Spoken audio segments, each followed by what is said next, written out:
Pasabog ang naging outfit ng dalawang PBB housemates na sila Charlie Fleming at Esnir o mas kilala sa tambalang Chares dahil sa kanilang mga nagagandahang kasuotan sa ginanap kagabi na GMA Gala Night. Sa kanyang suot, makikitang pinuno ng mga butterfly designs ang orange gown ni Charlie, dahilan para maging agaw atensyon siya sa nasabing event ng GMA. Ang kasuotang ito ay gawa ng kilalang fashion designer na si Mac Tumang na siya ring gumawa noon ng lava gown ni Miss Universe 2018 Catriona Gray.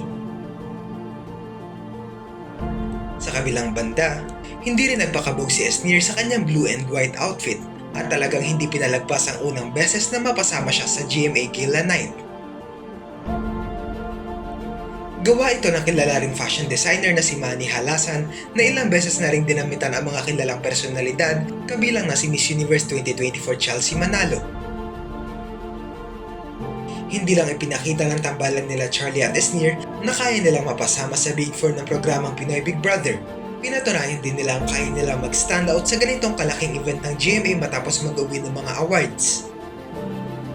Matatanda ang kagabi ay si Charlie ang nanalo ng Face of the Night habang si Esnir naman ang nakakuha ng Red Carpet Scene Stealer Award.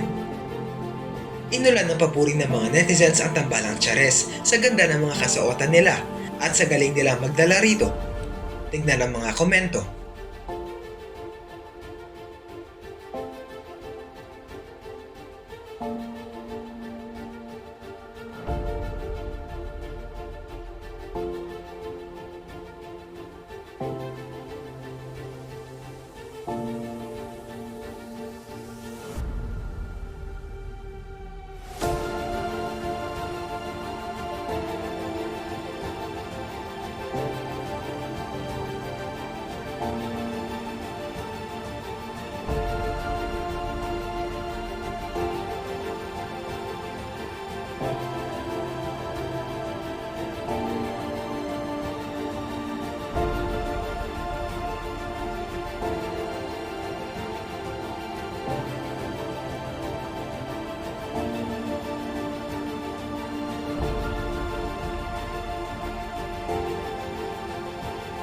Ano ang masasabi nyo rito?